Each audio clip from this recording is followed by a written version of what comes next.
Hi സുഹൃത്തുക്കളെ, food safety officer നമ്മുടെ നാട്ടിലെ വളരെ പ്രസ്റ്റീജിയസ് ആയ തസ്തികകളിൽ ഒന്നാണ് ഈ പറഞ്ഞ ഫുഡ് സേഫ്റ്റി ഓഫീസർ എന്നുള്ളത്. അപ്പോൾ ഇതിന് യോഗ്യരായ ഈ തസ്തികയ്ക്ക് അപേക്ഷിക്കാനൊക്കെ അർഹരായ ഉദ്യോഗാർത്ഥികളെ സംബന്ധിച്ച് പുതിയ നോട്ടിഫിക്കേഷൻ ഉടൻ തന്നെ PSC പുറത്തുവിടുമെന്ന് യോഗ തീരുമാനമായിട്ട് അറിയിച്ചിട്ടുണ്ട്. അപ്പോൾ മാർച്ച് 1 വരുന്ന ആ ഒരു ഗസറ്റിൽ അല്ലെങ്കിൽ ആ ഒരു PSC നോട്ടിഫിക്കേഷനുകളുടെ കൂട്ടത്തിൽ ഈ ഫുഡ് സേഫ്റ്റി ഓഫീസറുടെ നോട്ടിഫിക്കേഷനും ഉണ്ടാവും. അപ്പോൾ നമുക്കറിയാം, കഴിഞ്ഞ തവണ 2019 ഇതിൻ്റെ ലാസ്റ്റ് നോട്ടിഫിക്കേഷൻ വന്നത്. അതുകൂടാതെ 2020 അതിൻ്റെ പരീക്ഷ നടക്കുകയും 22 റാങ്ക് ലിസ്റ്റ് വരികയൊക്കെ ചെയ്തു. അപ്പോൾ അതിൻ്റെ സിലബസ് എന്തായിരുന്നു, ഏതൊക്കെ ക്വാളിഫിക്കേഷൻകാർക്ക് ഇതിന് അപ്ലൈ ചെയ്യാൻ പറ്റും എന്നുള്ള കാര്യങ്ങളൊക്കെയാണ് നമ്മൾ ഈ വീഡിയോയിൽ ഡിസ്കസ് ചെയ്യുന്നത്. അപ്പോൾ ഫുഡ് സേഫ്റ്റി ഓഫീസർ എന്നുള്ള ഈ ഒരു പ്രസ്റ്റീജിയസ് തസ്തികയിലേക്ക് നിങ്ങളുടെ പഠനം ആരംഭിക്കാം. I+ ഈ പരീക്ഷയ്ക്കായിട്ട് ഇന്റൻസീവ് ആയിട്ടുള്ള കോച്ചിങ് ആരംഭിക്കുന്നുണ്ട്. മാർച്ച് 1 മുതൽ പുതിയ ബാച്ച് I+ ഇതിനു വേണ്ടി എക്സ്ക്ലൂസീവായിട്ട് സ്റ്റാർട്ട് ചെയ്യുകയാണ്. നിങ്ങൾക്ക് I+ന്റെ കോഴ്സിലൊക്കെ ജോയിൻ ചെയ്യാനൊക്കെ സാധിക്കും. അപ്പോൾ നമുക്ക് ഇതിൻ്റെ ഒരു പ്രീവിയസ് എക്സാം കഴിഞ്ഞ തവണത്തെ നോട്ടിഫിക്കേഷൻ നോക്കുകയാണെങ്കിൽ അതിൻ്റെ കാറ്റഗറി കോഡ് 499/2019 ആയിരുന്നു. 499/2019 ആയിരുന്നു ഇതിൻ്റെ ഒരു കാറ്റഗറി കോഡ് എന്ന് പറയുന്നത്. ആ സമയത്ത് കഴിഞ്ഞ തവണത്തെ ക്വാളിഫിക്കേഷൻ വിളിച്ചപ്പോൾ അല്ലെങ്കിൽ കഴിഞ്ഞ തവണത്തെ നോട്ടിഫിക്കേഷൻ വന്നപ്പോൾ ഉണ്ടായിരുന്ന ക്വാളിഫിക്കേഷൻസ് ഏതൊക്കെയാണെന്ന് പറഞ്ഞാൽ ഡിഗ്രി ആയിരുന്നു. ഏതിലുള്ള ഡിഗ്രി? ഫുഡ് ടെക്നോളജിയിൽ ഡിഗ്രി ഇൻ ഫുഡ് ടെക്നോളജി, അല്ലെങ്കിൽ ഡിഗ്രി ഇൻ ഡയറി ടെക്നോളജി, അല്ലെങ്കിൽ ഡിഗ്രി ഇൻ ബയോടെക്നോളജി, അല്ലെങ്കിൽ ഡിഗ്രി ഇൻ ഓയിൽ ടെക്നോളജി, അല്ലെങ്കിൽ ഡിഗ്രി ഇൻ അഗ്രികൾച്ചർ സയൻസസ്, അല്ലെങ്കിൽ veterinary science, bio chemistry, microbiology. ഇത്രയും കാര്യങ്ങളിൽ ഡിഗ്രിയുള്ള ഈ പറഞ്ഞിരിക്കുന്ന ഇത്രയും വിഷയങ്ങളിൽ ബിരുദമുള്ള ആളുകൾക്ക് ഇതിന് അപ്ലൈ ചെയ്യാൻ സാധിക്കും. അപ്പോൾ ശ്രദ്ധിക്കുക, ഫുഡ് ടെക്നോളജിയും ഡയറി ടെക്നോളജിയും ബയോടെക്നോളജിയും ഒക്കെ ഇതിൽ ഇൻക്ലൂഡഡ് ആണ്. അഗ്രികൾച്ചർ സയൻസും വെറ്റിനറി സയൻസും ഒക്കെ ഇത് ഇൻക്ലൂഡഡ് ആണ്. അതിന് പുറമെ MSc കെമിസ്ട്രി, അതായത് കെമിസ്ട്രിയിൽ PG ഉള്ള ആളുകൾക്കും MSc കെമിസ്ട്രിക്കാർക്ക് ഇതിന് അപ്ലൈ ചെയ്യാൻ പറ്റുമെന്ന് മനസ്സിലാക്കുക. അതിനും പുറമെ ഡിഗ്രി ഇൻ മെഡിസിൻ, അതായത് MBBS, ആയുർവേദമാണെങ്കിലും ഹോമിയോ ഒക്കെ ആണെങ്കിലും മെഡിസിനിൽ ഡിഗ്രി ഉണ്ടെങ്കിലും നിങ്ങൾക്ക് ഇതിന് അപ്ലൈ ചെയ്യാൻ സാധിക്കും. അപ്പോൾ ഈ യോഗ്യതയുള്ളവരെ സംബന്ധിച്ച് വലിയൊരു ഓപ്പർച്യൂണിറ്റിയാണ്. നിങ്ങൾക്ക് കിട്ടാവുന്ന നല്ല ജോലികളിൽ ഒന്നാണ് ഈ ഫുഡ് സേഫ്റ്റി ഓഫീസർ എന്നുള്ളത്, അല്ലേ? എന്താണ് നമ്മുടെ നാട്ടിലെ ഈ നിയമപരിപാലന സംവിധാനത്തിനോടൊപ്പം ചേർന്നിട്ട് നമ്മൾ പ്രവർത്തിക്കുന്ന ഒരു സംഗതിയാണ് ഈ പറഞ്ഞ ഫുഡ് സേഫ്റ്റി ഓഫീസർ എന്നുള്ളത്. പ്രത്യേകിച്ചും പുതിയ കാലഘട്ടത്തിൽ വളരെ റെലവൻ്റ് ആയിട്ടുള്ള ഒരു ജോലി തന്നെയാണ് ഈ ഫുഡ് സേഫ്റ്റി ഓഫീസർ.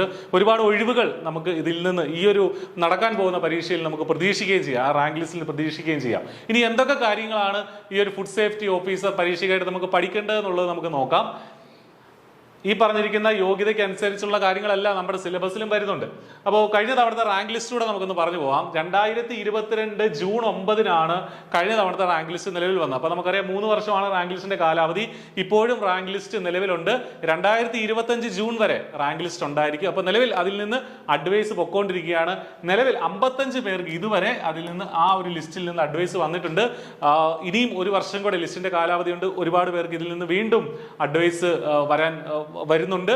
അപ്പോൾ ഇതിൽ ഒരുപാട് വേക്കൻസികൾ സൃഷ്ടിക്കപ്പെടുന്ന, അത്യാവശ്യം നല്ല വേക്കൻസികൾ സൃഷ്ടിക്കപ്പെടുന്ന ഒരു പോസ്റ്റ് തന്നെയാണ് ഫുഡ് സേഫ്റ്റി ഓഫീസർ എന്നുള്ളത്. അപ്പോൾ നമുക്കിതിന്റെ സിലബസ് എന്താണ് പഠിക്കേണ്ടത് എന്നുള്ളത് നോക്കിക്കഴിഞ്ഞാൽ വിവിധ വിഷയങ്ങൾ, 10ഓളം വിഷയങ്ങൾ നമുക്ക് പഠിക്കേണ്ടതായിട്ടുണ്ട്. അപ്പോൾ അതിൽ ഏറ്റവും ഇമ്പോർട്ടൻ്റ് ആയിട്ടുള്ള ടോപ്പിക്കുകൾ ഏതൊക്കെയാണെന്ന് നമുക്ക് ഇവിടെ നിന്ന് നോക്കാം. ഫുഡ് ടെക്നോളജി ഇന്ന് 15 മാർക്കിന് ചോദിക്കുന്നുണ്ട്. 15 മാർക്കിനാണ് ഫുഡ് ടെക്നോളജി എന്നുള്ള ചോദ്യങ്ങൾ ഉണ്ടാവുക. അപ്പോൾ ഇമ്പോർട്ടൻ്റ് ആയ ഒരു ടോപ്പിക്കാണ് ഡയറി ടെക്നോളജി ഇന്ന് 5 മാർക്ക്. ഡയറി സയൻസിന്റെ ഭാഗങ്ങളൊക്കെയാണ്. അതിൽ നിന്ന് 5 മാർക്കുണ്ട്. വെറ്റിനറി സയൻസിൽ നിന്ന് ഒരു 5 മാർക്ക് നമുക്ക് പ്രതീക്ഷിക്കാം. Food safety and allied laws, അത് വളരെ ഇമ്പോർട്ടൻ്റ് ആണ്. ഫുഡ് അതുമായി ബന്ധപ്പെട്ട ചില നിയമങ്ങളുണ്ട്, നമ്മുടെ നാട്ടിൽ രൂപീകരിച്ചിട്ടുള്ള നിയമങ്ങളുണ്ട്. അത് വളരെ ഇമ്പോർട്ടൻ്റ് ആയ ടോപ്പിക്കാണ്. 15 മാർക്ക് ആ ഭാഗത്തുനിന്ന് ചോദിക്കുന്നുണ്ട്. അതിന് പുറമെ nutritional biochemistry and food analysis, അത് പ്രധാനമായിട്ടും എന്താണ്, ബയോകെമിസ്ട്രി ആണ് പ്രധാനമായിട്ടും അവിടെ ഉള്ളത്. അതിനും 15 മാർക്കുണ്ട്. Then microbiological, biotechnological and medical aspects, അതും കുറച്ച് ബയോളജിയുടെയൊക്കെ ടോപ്പിക് അവിടെ വരുന്നുണ്ട്. മൈക്രോബയോളജി ഒക്കെ നമുക്ക് പഠിക്കേണ്ടതായിട്ടുണ്ട്. അതിന് 10 മാർക്കുണ്ട്. അഗ്രികൾച്ചർ സയൻസിൽ നിന്ന് 5 മാർക്ക്. പോസ്റ്റ് ഹാർവസ്റ്റിംഗ് ഉൾപ്പെടെയുള്ള കാര്യങ്ങൾ നമുക്ക് ഇവിടെ പഠിക്കണം. അതിന് 5 മാർക്ക്. പിന്നീട് നമ്മുടെ ജനറൽ ആയിട്ടുള്ള സബ്ജക്റ്റിൽ നിന്ന് മാറി constitution and civil rights, Indian ഭരണഘടനയിൽ നിന്ന് ഏതാണ്ട് 10 മാർക്ക് അതിന് വരുന്നുണ്ട്.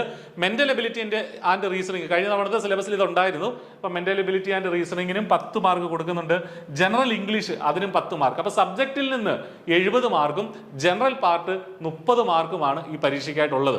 അപ്പോൾ നമ്മൾ നേരത്തെ നമുക്കറിയാം, ഇപ്പോൾ ഇനി നോട്ടിഫിക്കേഷൻ വന്നു കഴിഞ്ഞാൽ ഒരു പക്ഷേ ഈ വർഷം അവസാനമോ അല്ലെങ്കിൽ അടുത്ത വർഷം തുടക്കത്തിലോ ഈ പരീക്ഷ വരുള്ളൂ. അപ്പോൾ അത്രയും സമയം നമുക്ക് പഠിക്കാനായിട്ട് കിട്ടും. അപ്പം നല്ലൊരു ഓപ്പർച്യൂണിറ്റിയാണ്. ഈ പറഞ്ഞിരിക്കുന്ന നിശ്ചിത യോഗ്യതയുള്ള ആളുകളെ സംബന്ധിച്ച് വലിയൊരു ഓപ്പർച്യൂണിറ്റിയാണ്. നിങ്ങളത് മിസ് ചെയ്യരുത്. ഇപ്പോൾ തന്നെ നിങ്ങളുടെ പ്രിപ്പറേഷൻ ആരംഭിക്കുക. അതിനുള്ള എന്തൊക്കെയാണ് പഠിക്കേണ്ടതെന്നുള്ള കാര്യങ്ങളൊക്കെ നിങ്ങൾ മനസ്സിലാക്കുക. ഈ സിലബസ് ഒക്കെ സംബന്ധിച്ച് ഡീറ്റെയിൽഡ് ആയിട്ടുള്ള എക്സ്പ്ലനേഷൻ ഇനിയുള്ള ഐപ്ലസിന്റെ വീഡിയോകൾ ഈ ചാനലിൽ തന്നെ ഉണ്ടാവും. നിങ്ങൾ ചാനൽ സബ്സ്ക്രൈബ് ചെയ്യുക. അതോടൊപ്പം തന്നെ എങ്ങനെ പഠിക്കണം തുടങ്ങിയ കാര്യങ്ങളൊക്കെ വിദഗ്ധരായ ഐപ്ലസിന്റെ എക്സ്പെർട്ട് ഫാക്കൽറ്റീസ് തന്നെ നിങ്ങളോട് വിശദീകരിക്കുന്നതാണ്. അപ്പോൾ നന്നായിട്ട് പഠിക്കുക, നല്ല സർക്കാർ ജോലി നേടുക. All the very best. Thank you.